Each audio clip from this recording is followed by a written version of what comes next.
Перш ніж почати розповідь, хочу подякувати всім, хто підтримує мене на Патреоні, на BuyMeACoffee чи безпосередньо тут, на Ютубі, за допомогою спонсорства. Ви буквально допомагаєте каналу виживати. Дякую вам. Якщо ще хтось захоче приєднатись, всі посилання в описі відео. Більше нікого не затримуватиму. Приємного перегляду.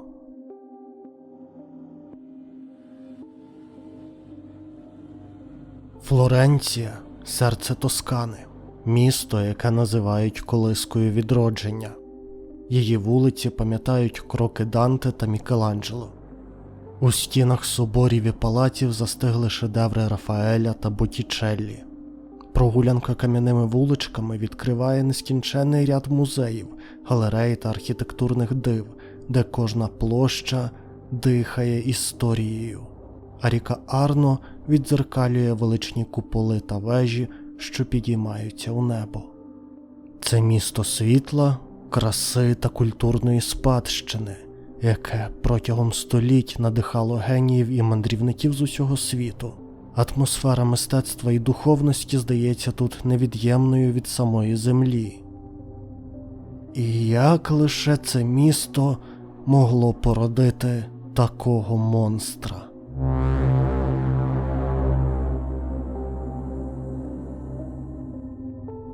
Майже опівночі 21 серпня 1968 року Антоніо Лобіанко мчав автострадою на захід від Флоренції у своєму автомобілі разом з двома пасажирами – Барбарою Лоччі та її 6-річним сином Наталіно. Принаймні це останнє, що пам'ятав хлопчик, перш ніж заснути на задньому сидінні. Хлопчика розбудив гучний звук, наче авто натрапило на якусь перешкоду або ж колесо тріснуло. Однак відчуття руху вже не було. Автомобіль стояв на місці посеред непроглядної темряви, яку розривало лише світло фар. Антоніо та Барбара сиділи на своїх передніх сидіннях, але щось було не так. Хлопчик покликав їх, але дорослі не відповідали, вони наче заснули сидячи. Наталіно здійнявся зі свого місця та поглянув на них. І жахнувся. Він вибіг з машини та помчав крізь темряву у невідомому напрямку.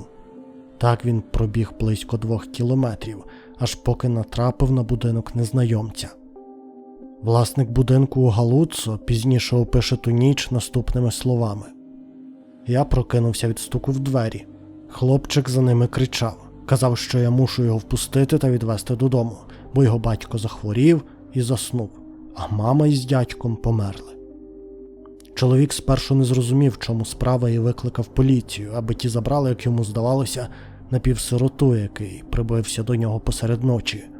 Але, як ви вже зрозуміли, Антоніо Лобіанко та Барбару Лоччі вбили тієї ночі. Їхні закривавлені тіла буде знайдено в тому ж автомобілі поблизу невеличкого села Галуццо за 13 кілометрів на захід від Флоренції. Автомобіль розбився, заднє скло вибите, лобове все в тріщинах. Антоніо зазнав нападу за кермом, а тоді його із Барбарою було вбито прицільними пострілами у голову. Спочатку для поліцейських було плутаниною, що значить мій тато заснув, а мама із дядьком вбиті. Але згодом стало зрозуміло, що Антоніо не був батьком хлопчика. Він був коханцем Барбари. Її офіційного чоловіка Стефано Мело буде арештовано невдовзі. Природньо, що детективи одразу ж запідозрили вбивство із ревнощів. Але через нестачу доказів та непереборного бажання пошвидше закрити справу, поліцейські вдалися і до сумнівних методів. Ви ж пам'ятаєте, наскільки ненадійною може бути пам'ять і як легко навіяти свідкові спогади, яких раніше не було. А наскільки легко це зробити з 6-річним хлопчиком. На суді Наталіно скаже, що його батько був на місці злочину. Стефано був настільки ошелешений, що не зміг цього спростувати перед присяжними. Незважаючи на те, що в ту ніч хлопчик стверджував, що його батько вдома заснув на дивані, тепер його тата було визнано винним у подвійному вбивстві та засуджено до 14 років ув'язнення. Однак це не кінець історії. Адже Стефано буде звільнено з в'язниці після 6 років несправедливого ув'язнення, коли вбивства продовжаться, і виявиться, що Антоніо та Барбара стали першими жертвами найвідомішого серійного вбивці Італії, якого згодом прозвуть «Іль монстро ді Фірензе» – флорентійський монстр. І, до речі, привіт усім, хто ще не спить опівночі.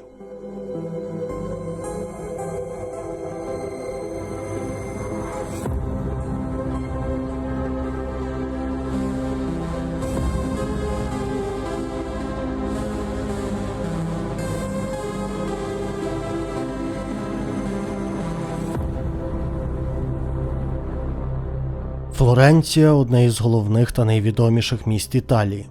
Свого часу мені теж пощастило тут погостювати, і, відвідуючи його, я намагався побувати в якомога більшій кількості галерей. Я запам'ятав Флоренцію як місто культури і мистецтва. Але 50 років тому це місто також було мисливським угіддям небезпечного звіра. 15 вересня 1974 року. Схоже, тиждень Стефанії Петіні пройшов вкрай тривожно, але тепер її чекав відпочинок. 18-річна дівчина мала піти до клубу із друзями, а головне, вона мала зустрітися зі своїм 19-річним хлопцем Паскалем Джентілкоре. Обоє ще були дуже юні, повні пристрасті та не мали багато можливостей її проявити. Як це часто буває у молодих людей. Зате Паскаль мав недороге авто – Fiat 127. Саме в цій машині вони й зустріли свою смерть. Вони саме займалися коханням в авто, коли Паскаль отримав кулю в голову, а опісля нього настала черга Стефанії. Але окрім кулі, вона отримала ще 27 ударів ножем. І ось це дивна і тривожна деталь. Злочинець понівечив її статеві органи виноградною лозою. Місцеві мешканці казатимуть, що на цьому місці часто збираються всілякі збочинці та вуаєристи. Вони поводяться дивно і цілком могли вчинити злочин. Але це не було схоже на випадкове вбивство із пограбуванням, погодьтесь, це щось значно більш лихе. Розслідування почали із опитування друзів, і виявилося, що буквально за кілька годин до своєї смерті дівчина розповідала, що якийсь чоловік лякає її. Здавалося, що її переслідують. Подальше опитування дало підстави припускати, що хтось дійсно слідкував за Стефанією вже не перший день. Один з її друзів розкаже, як бачив незнайомого чоловіка, який постійно слідкував за ними, коли вони із загиблою відвідували урок з водіння авто. Чи була це одна і та ж людина, що переслідувала дівчину, готуючись до вбивства, невідомо. Як і невідомо, чи пов'язали цього року це вбивство із схожим інцидентом 6-річної давності. Принаймні зараз. Але так вже склалося у часі, що саме цього року Стефано Мело було звільнено з-під варти. Зрештою, окрім загальної очевидності методики та вибору жертв, був дуже важливий доказ, який, здавалось, ніхто до цього моменту не помічав, чи то через поліцейську халатність, чи то цілком свідомо. Але аби притримуватися хронології подій, про нього я розповім лише після того, як вбивця нанесе удар знову.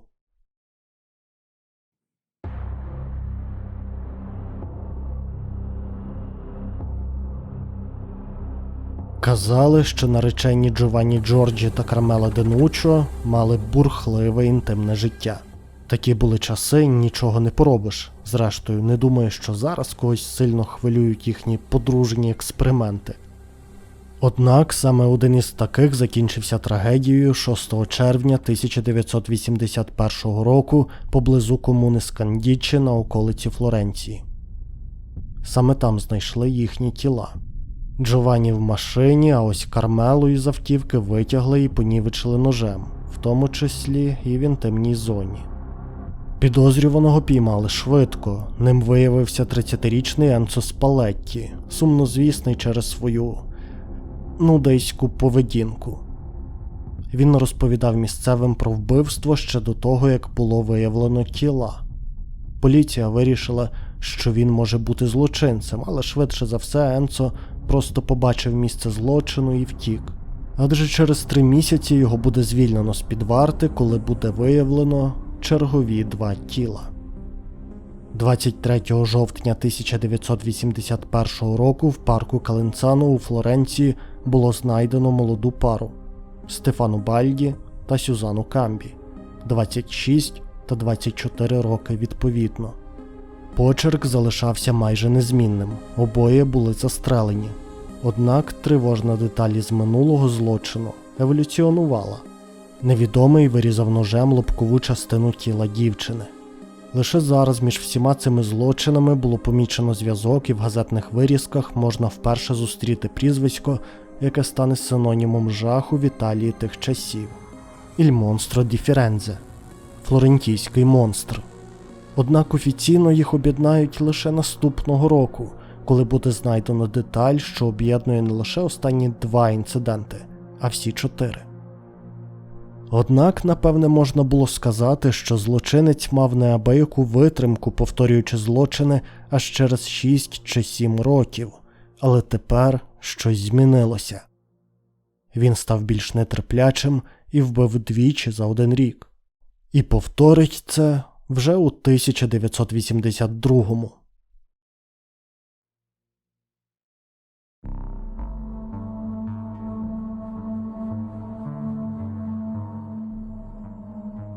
В 1982 році сталося одразу 2 знакові події для нашої історії. Чергове вбивство на жвавій трасі, що веде із Флоренції до Банго-а-Ріполлі.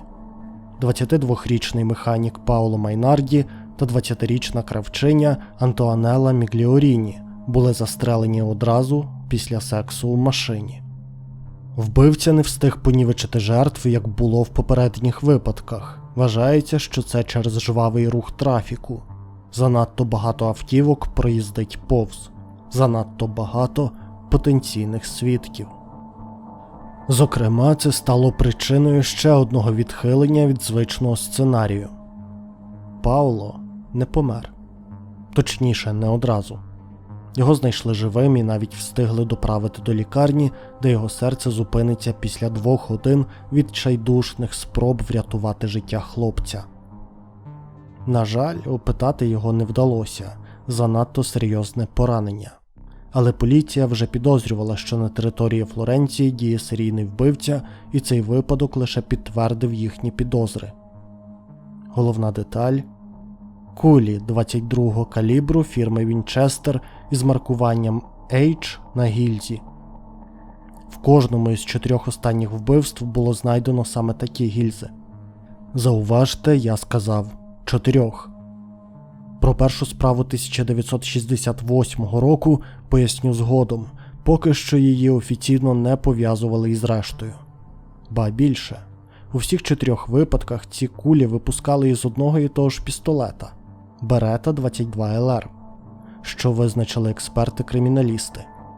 У всіх куль були ті ж сліди нарізів, тобто вони випускалися із одного і того ж ствола у всіх 4 випадках – в 1974, в 1981 та двічі в 1982. В сукупності зі спільним почерком, вбивством пар в автомобілях, які зазвичай займалися там коханням, і подальші атаки ножем, якщо була така можливість. Це створило переконливий образ серійного вбивці, що пов'язував ці справи. А тоді до поліцейського відділку прийшов анонімний лист.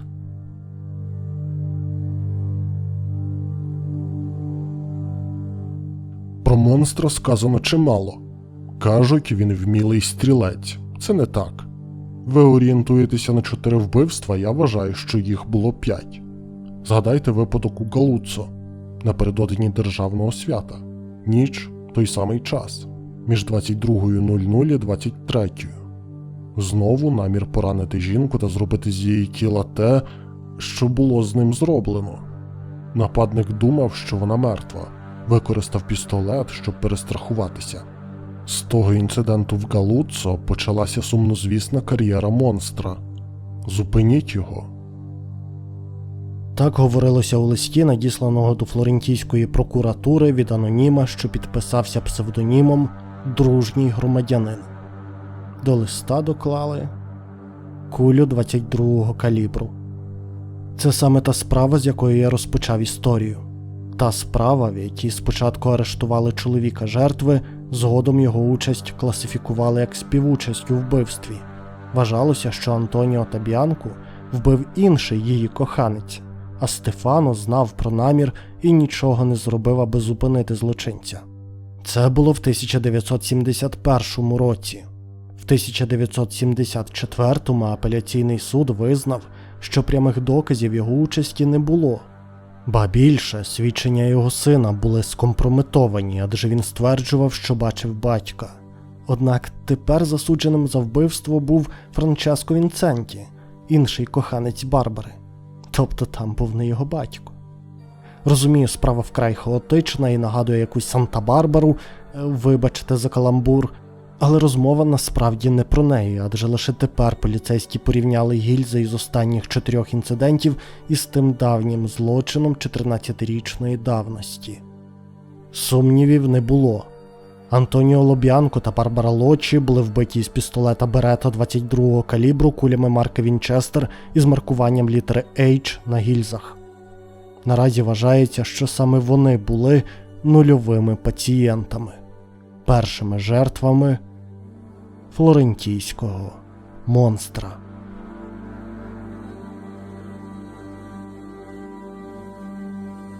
Отож, після 5 злочинів та 10 жертв зв'язок було остаточно сформовано.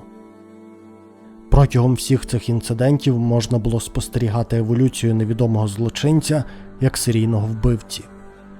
Як він, скажімо так, розширював горизонти жорстокості, ставав все нахабнішим, але при цьому зберігав почерк і вибір жертв незмінними.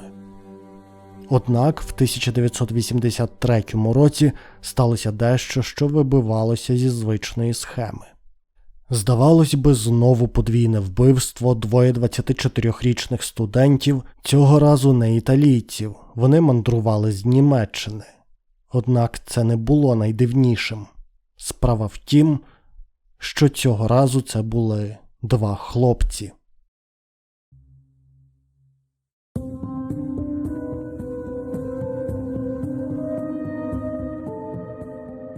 Хорст Вільгельм Рюш та Єнс Уве Мейєр були знайдені мертвими в фургоні в популярному серед туристів місці, особливо серед закоханих пар. Це була одна із перших здогадок поліції, що хлопці були парою нетрадиційною. Є навіть інформація, що всередині було знайдено журнали порнографічного характеру саме із хлопцями. Але те, що вони були геями, вважається недоведеною версією. Так як один із хлопців тоді носив довге волосся, це могло ввести злочинця в оману, він міг переплутати Єнса із дівчиною. Але це не єдина аномалія в цьому інциденті. Хоча обоє зазнали поранень від пістолету Берета 22-го калібру з тими ж набоями, стріляли в них крізь тканину, їх не витягували назовні, ніяких сексуально мотивованих каліцтв завдано не було. І стосовно цього інциденту є 2 цілком логічні версії. Перша – злочинець помилився і коли зрозумів це, просто покинув місце злочину. Друга – це був імітатор. Справа флорентійського монстра на цей момент вже була достатньо резонансною, аби такий з'явився. Звісно, тут постає питання дуже уважного підбору зброї та набоїв. Але дозвольте мені додати і свої розмірковування. Як на мене, цей інцидент виглядає щонайменше дивно. Вибір місця – не дорога, а ліс. Дуже спокійна, тиха, безлюдна місцина. Чудовий вибір для вбивці-аматора, невпевненого у своїх силах. Втеча одразу після пострілів, без спроби зробити ще бодай щось нелюдяно жорстоке, ви розумієте, про що я. Звісно, в попередньому випадку злочинець теж поспішно втік з місця подій, але там справа була на жвавій трасі. Тут же посеред лісу йому б ніхто не завадив. Але він навіть не спробував дістати когось із хлопців для подальших дій. Можливо, він не знав про ще якісь маніпуляції з тілами, які були раніше. А можливо, він таки свідомо обрав ціллю двійко хлопців.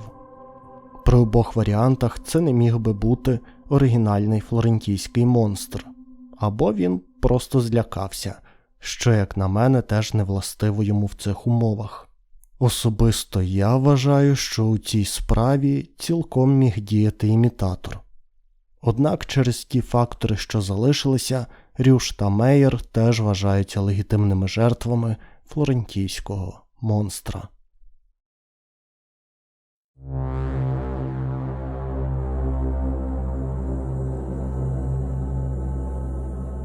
Після випадку з німецькими студентами злочинець знову повернувся до звичного сценарію, що, на мою думку, робить попередній випадок дивною аномалією серед всіх інцидентів.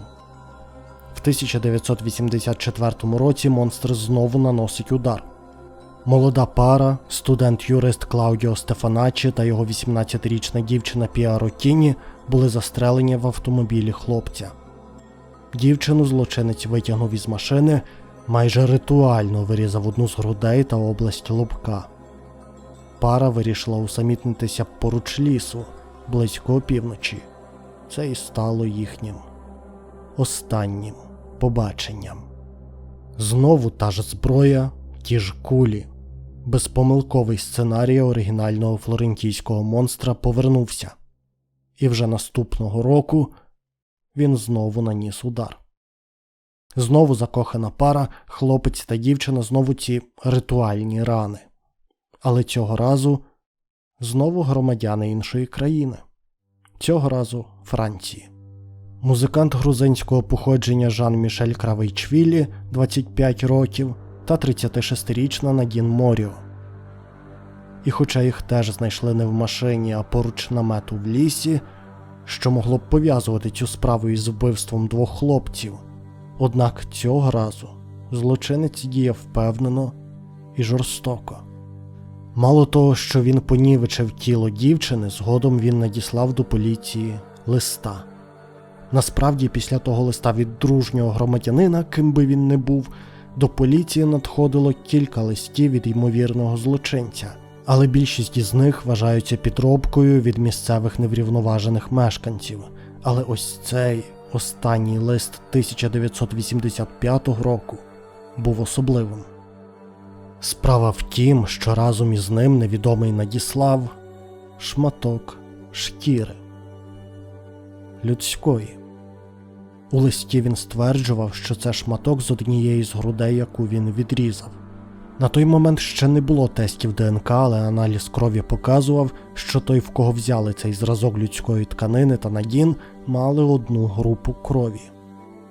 Злочинець наче зловтішався і або реабілітувався за ту невдачу у лісі в 1983-му, або демонстрував, що це був не він. Бо справжній флорентійський монстр не злякався б, а довів справу до кінця. І навіть наважився гучно заявити про це, надіславши листа до поліції.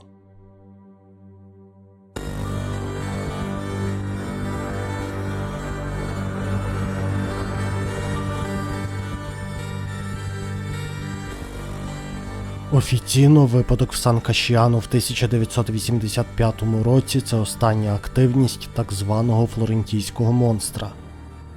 До цього часу розслідування не просунулося далі того, про що я вже розповідав, але воно продовжувалось. Проаналізувавши ймовірних власників пістолету Берета, поліція створила коло підозрюваних і провела перші арешти. Однак доказів ні проти кого не було достатньо, аби довести справу до суду. Також було складено профіль ймовірного злочинця. Вік від 30 до 50 років, середньостатистичний чоловік, ймовірно, працює на непримітній роботі поблизу Флоренції чи десь в сільській місцевості Тоскани. Фермер, ремісник, працівник заводу. Інтроверт, схильний до планування, ймовірно, має соціальні труднощі. Кримінальні психологи вважали, що його мотивація релігійно-сексуальна. Його фіксація на певних частинах тіла беззаперечна, а дії схожі на ритуальні. Також вони вважали, що від убивств він отримує задоволення та відчуття контролю ситуації. І хоча поліцейські орієнтувалися на непримітного селянина, вони припускали, що насправді він вкрай розумний і в якійсь мірі потребує визнання свого інтелекту, чому й надіслав одного, а може й кілька листів до поліції, аби продемонструвати свою перевагу над ними. В 1985 році до поліції приходять кілька людей, які впевнені, що їхній родич є небезпечним злочинцем, якого шукають вже стільки часу. Саме тоді і було арештовано серйозного підозрюваного у справі П'єтро Пачіані. В 1951 році його вже було засуджено за домашнє насилля, зґвалтування та вбивство із ревнощів. Поліція знайшла схожість між цим та вбивствами флорентійського монстра, а в самого Пачіані було знайдено невистріляну кулю потрібного калібру. Знаю, трохи неочікувано, але так і було розкрито справу. Принаймні офіційно. Здавалося, злочинця піймано. І Пачіані навіть визнали винним та засудили до довічного ув'язнення за 14 пунктами обвинувачень. Тобто за кожну із жертв. Разом із тим вважалося, що П'єтро мав співучасників – Маріо Ванні, Джованні Фаджі та Джанкарло Лотті. Їх звинуватили у непрямій участі, наприклад, спостереженні за жертвами, приховуванням доказів тощо. Маріо Ванні було засуджено до довічного ув'язнення за допомогою з 5 вбивствами, в одному із яких він брав безпосередню участь.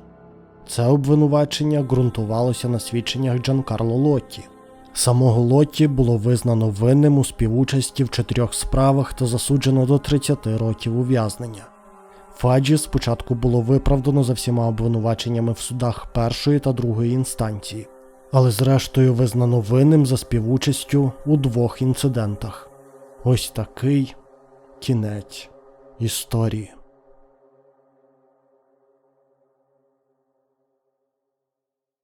Був би кінець історії, якби не подальші спроби Пачіані виправдати себе.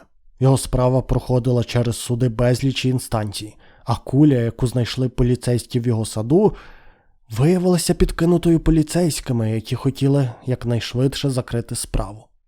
Тобто, окрім непрямих доказів, головний і єдиний речовий доказ у справі було скомпрометовано. Втім, суд не поспішав визнавати його невинним. Закон працює так, що людину не можна двічі судити за один і той же злочин.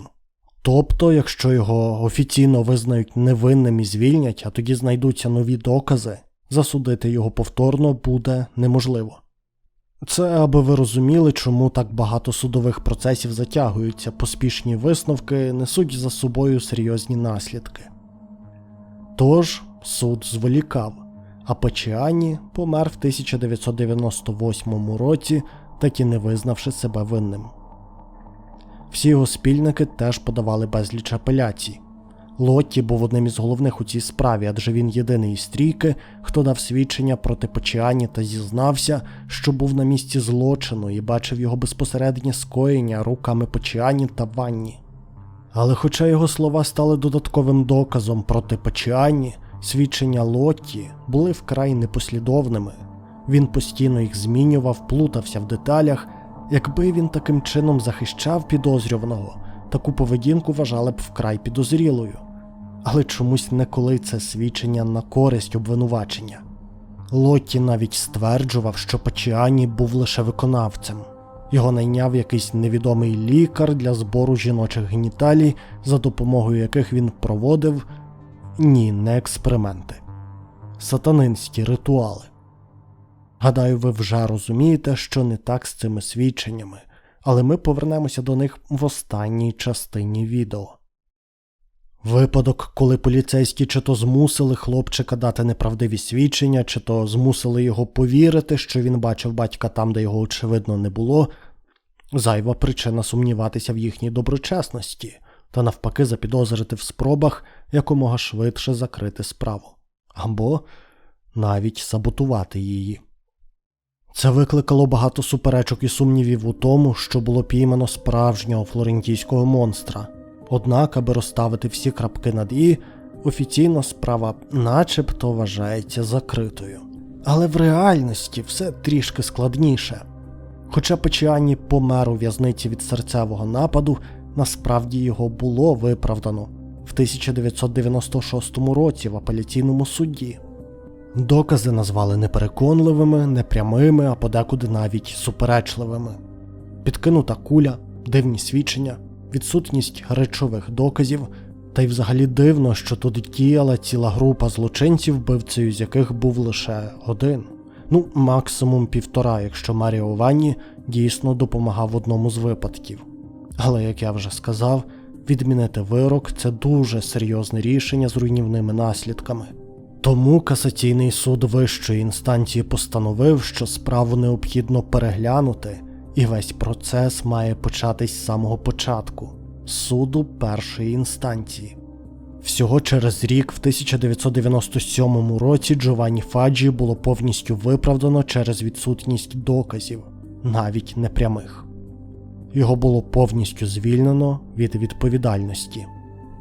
Ще через рік, як я вже казав, помер сам Пачіані. Таким чином він помер у статусі обвинувачуваного, а не визнаного винним.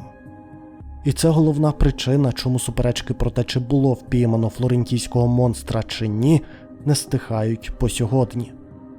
Джанкарло Лотті теж намагався виправдатися, принаймні по співучасті в кількох вбивствах. Він вже занадто багато на себе взяв, але адвокати стверджували, що його термін можна скоротити до 18 років ув'язнення. Цього так і не сталося, адже Лотті помер у в'язниці в 2002 році. Лише Маріо Ванні залишився при своєму вироку довічне ув'язнення і помер у в'язниці в 2009 році у 82-річному віці. Ув'язнення дійсно було довічним.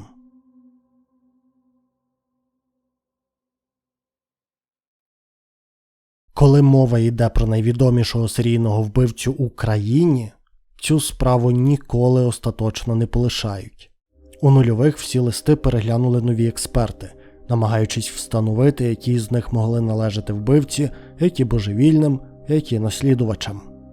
Також в 2022 році було знайдено елементи пістолету Берета 22-го калібру в якійсь занедбаній і нежилій будівлі. Досі немає достовірних доказів, що це саме та зброя, якою послуговувався монстр, але розслідування поновлено. Ба більше, планується ексгумувати тіло Маріо Ванні. Дехто навіть вважає, що новою основною версією буде саме Маріо, як справжній флорентійський монстр. Але офіційно цих чуток, звісно ж, ніхто не підтверджував. Всі ці спроби до нових відкриттів не привели. В 2024 році на гільзах було знайдено залишки чужорідного ДНК. І можна було б вважати, що речові докази просто забруднені різними людьми, причетними до розслідування. Однак матеріал повторюється в кількох випадках. Це ДНК однієї тієї ж людини. Його власника, звісно ж, не знайшли. Але, як ви розумієте, це не ДНК-матеріал Пачіані. Також ДНК не збіглася з Маріо Ванні чи Джанкарло Лотті, що ще раз змушує різноманітних експертів і не дуже експертів сумніватися в тому, що в 1985 році піймали справжнього флорентійського монстра. І приблизно на цьому моменті закінчується частина із адекватними даними і починається частина зі всілякими теоріями змов, містикою та загадками. Перше, що варто сказати, це та частина цих версій, із якою я безумовно можу погодитись. Дуже дивно, що троє різних чоловіків погодилися допомагати Пачіані без будь-якої користі для себе. Вони не могли не знати, що їхня допомога закінчувалася вбивствами. Вони не брали в них участі. Вони не отримували задоволення чи сексуальної розрядки. Їхній мотив виглядає сміховинно, але наступні версії виглядають не менш дивно. І почнемо ми із сатанинського сліду у цій історії.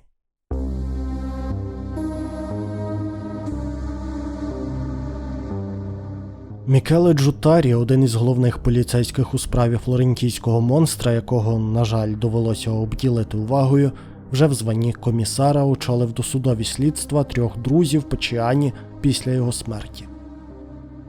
Джутарі був головним лобістом версії, що вбивця не міг діяти сам, лише у групі.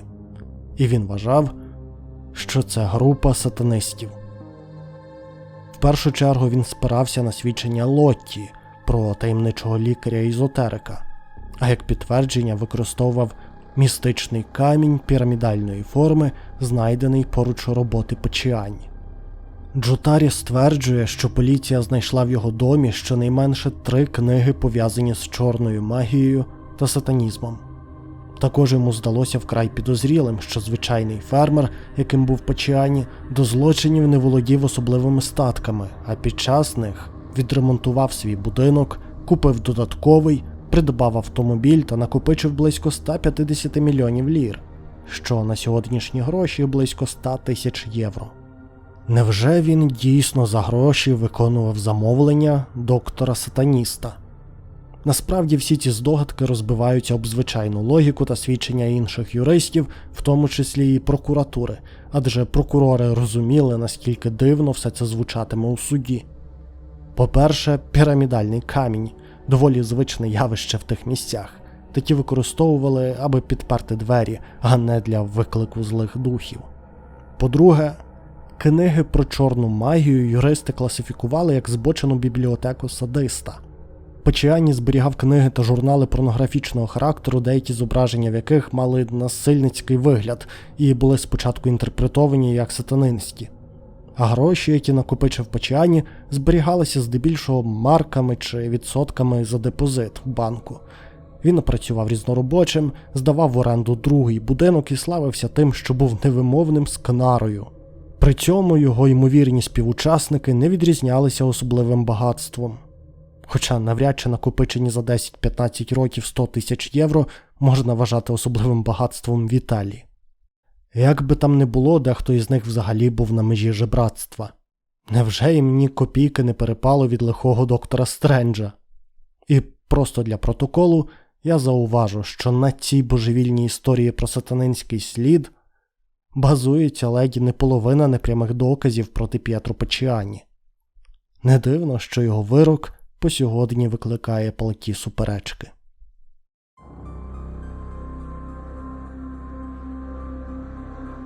Втім, і на цьому історія розслідування комісара Джутарі сатанинського сліду не завершується.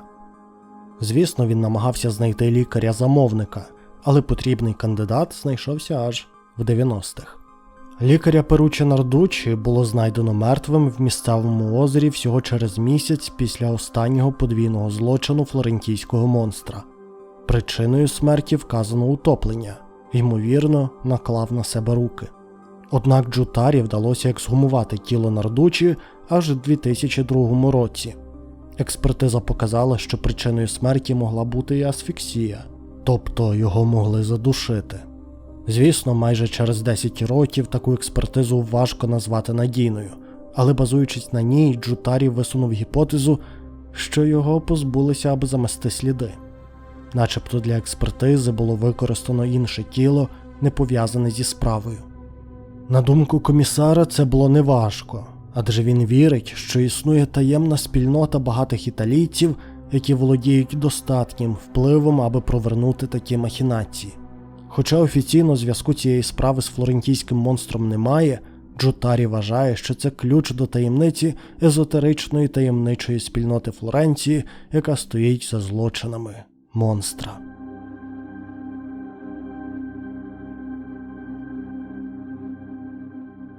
Одна із найбільш божевільних версій щодо персони флорентійського монстра відкрилася широкій публіці в 2017 році. Тоді журналіст Франческо Аміконе написав статтю «Флорентійський монстр у справі Зодіака», в якій стверджував, що монстр та Зодіак є однією тією ж людиною. Звісно, порівняння із Зодіаком існували задовго до Аміконе. Важко не помітити схожість між цими справами. Обоє нападали на закохані пари, обоє писали листи в поліцію, обоє використовували набої 22-го калібру. Але із появою Аміконе ця версія була значно розширена. Він стверджував, що знайшов справжнього злочинця в обох справах, і ним був Джозеф Бевілаква, американський морський піхотинець, який після 20-річної кар'єри у війську переїхав до Тоскани в 1974 році. Саме в тому році, коли сталося друге вбивство флорентійського монстра. І через 5 років після останнього вбивства Зодіака. Журналіст провів із цим чоловіком 7 довгих зустрічей, інтерв'ю тривало від 2 до 3 годин. А в одній із телефонних розмов він чи то зізнався, чи то натякнув, що є злочинцем в обох справах – і монстра, і Зодіака. І ось тут починаються суперечності. Це мало б означати, що Аміконе виключає інцидент 1968 року з італійської справи. Але на його думку, Бевілаква саме тоді був у відрядженні як військовий, саме у районі Тоскани, тобто поруч Флоренції, і міг бути стрільцем і в 1968-му. Але навіть якщо так, це створює нові проблеми для цієї версії. Адже останнє вбивство Зодіака датується 1969 роком, через рік після першого нападу флорентійського монстра. Ці дати суперечать одна одній, якщо не вигадувати нові виправдання з періодичними польотами туди-сюди через океан. Або інцидент 1968 року у Галуццо не був справою рук монстра. Або напад 1969 року не був справою рук Зодіака. Або Аміконе помиляється, і це справа рук 2 різних людей. Зрештою, в 2022 році Бевілаква помер у віці 87 років, так і не підтвердивши чи спростувавши навіть те, що він щось подібне говорив журналісту, не кажучи вже про зізнання. Немає жодних прямих доказів, які б пов'язували його зі справою флорентійського монстра. Ні ДНК, ні відбитків пальців, ні зброї. Що стосується ідеї, що все це справа рук однієї людини, профайли злочинців відрізняються. Зодіак любив публічність і загадки, а монстр діяв приховано і жорстоко калічив жертв. Тож офіційне слідство не визнає ці серії пов'язаними. І це радше гіпотеза для книг та документалок для більшої драматичності, ніж серйозна криміналістична теорія.